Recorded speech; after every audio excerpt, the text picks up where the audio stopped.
Welcome back to another episode of NaytonTech. Today we're going to be going over the Q5 Bluetooth speaker. Speaker has quite a few features over what your average speaker is going to come with. It doesn't do just Bluetooth, which is actually Bluetooth 4.2. It also has a micro SD card slot. It's got USB input.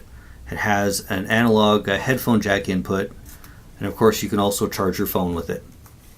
It features two 57mm speakers. This is not a speaker. This is actually what they call a passive radiator.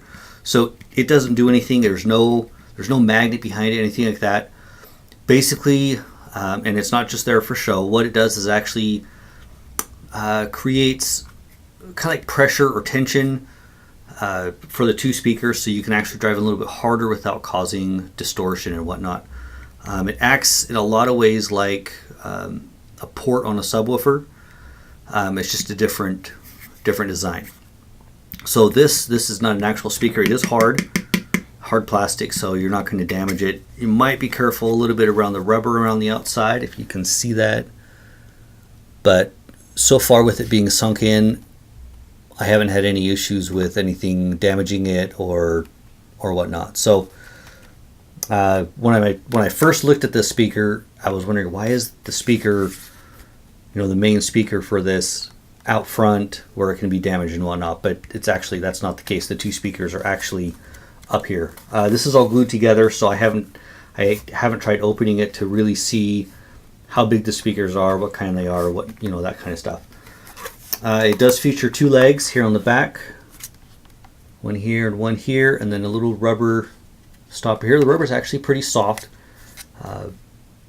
so it does hold its spot pretty good. It sits up a pretty good angle, probably about like this, so it does drive straight out. You'd think it would kind of sit about like this, but it doesn't really tip over too easy. I mean, if you bump a table hard enough, it will tip over, but for the most part, it's pretty stable. The grill is nice and hard. I mean, I can squeeze it pretty good and it's not going to do anything there. Hard plastic on the back. You can pretty much grab this anywhere you want when picking it up, and it's just thick enough to where you can get a good grip on it. It's not too thin and not too thick, and it's solid. I was worried that it was going to have some flex and stuff like that, and I'd be worried where to pick it up and whatnot. Very solid speaker. On the top, you can see all the buttons. So we've got volume up, volume down, next track, play pause, previous track, or restart the track, and then it has a mode button. This mode button switches you between your Bluetooth, the FM radio, which is built in, the USB input, aux input, which uses a 3.5mm headphone jack, and it also has a micro SD card slot. Let's see if I can get you in, get a look at that on the back. So your power switch, USB, micro USB, yes, micro USB, and then your micro SD card slot. The one thing that I would prefer not to have on this, I'm going to set this down for a second here, is the cable that they sent with it. Now, it's nice that it's all in one cable, but it's also disadvantaged because it's all in one cable. So you've got your charging. So if you plug this into a computer or one of your charging, your charging bricks to charge it, you get your standard USB. This is your input from your phone or whatever device you're playing from, all in one cable. Micro USB on the other side to plug into the speaker. So it's nice, you only have to carry around one speaker if you plan on charging or using it for playing your aux input. But at the same time, if you lose this cable, you're going to have to contact the manufacturer because it is a proprietary cable to use the aux input. The other kind of funky thing with this, you have to have a cable plugged in. It doesn't have to be this exact one, but you do have to have a cable plugged into the micro USB port to get FM reception. You will get no FM reception without a cable plugged in. It uses the cable as an antenna. So two little caveats there for the speaker, but if you don't plan on using those, I don't use FM radio anymore. and you can charge. And like I'm using a Pixel 2 XL, doesn't have a headphone jack, so I pretty much won't be using this cable at all except for to charge, and it will charge with any standard USB, micro USB cable. So this cable's not a big hindrance for me, but from a manufacturing, or from a consumer standpoint, having a cable that's not standard is, a so-so thing for me. This does have a 2400 milliamp battery.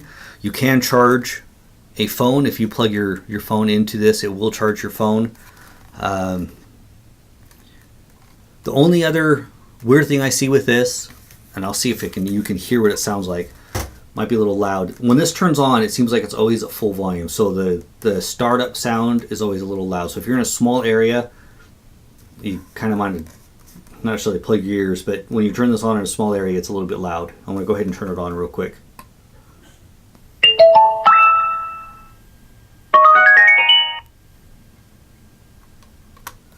So you can see it is a little bit loud, but like I said, those are the two caveats I see with the speaker. Other than that, it sounds great. It's not the bassiest, but of course for two 57mm speakers, which are about what you're going to find in your big over-the-ear headphones, they're about the same size. You're not going to get a ton of bass out of this. This driver does, or this passive, what did I call it here? This passive radiator does help, so you don't get as much distortion on the higher volumes. I still notice some distortion above about 90% volume, which is pretty standard for about any speaker out there. But anything less than that, it actually has really good sound. Highs are good. It will get probably pretty much louder than what I would ever listen to it. I usually listen to about 30% volume on this, and anything louder than that, and I have to kind of raise my voice to talk to anybody else in the room. So it does have some volume to it. I'm going to kick over, play a couple songs for you guys so you can hear what this sounds like. That's pretty much it. I like it. It's a little bigger than what I would put in my backpack, but if I was going out to the beach, I was going to the pool, I helped a buddy work on a car a few weeks ago. I took this with me every day. It lasted me about 3 to 4 days without charging it, 2 to 3 hours a day at 30% volume, give or take, and never had to charge it. So the battery on this is good. It'll last you hours, easy. Let's take a listen and see what the speaker sounds like. Right now I've got set up my normal lapel mic, the same one that I used when I did the Logitech Z313 speaker review. It's just set up here on this extra tripod that I have, directly facing the speaker. I'm just going to play some songs through Bluetooth from my phone so you guys can hear what it sounds like.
Now that you've had a chance to listen to the speaker, and it does sound still a little bit different in real life than it does through the microphone. The microphone, I think, picks up a little bit more of the bass than what your ambient room is going to, just for the different size. I'm probably sitting about a foot away from this when I was recording, so it'll pick up a little bit more. But it does sound really good. The highs and the mids are very strong, and the volume, like I said, I was probably only half volume maybe when I was recording this, so it will get loud. Very solid speaker, definitely worth the money. I will put a link to it in the description below. If you guys have any questions, post them below as well. I will answer and compare as best I can to anything else. We'll see you next time.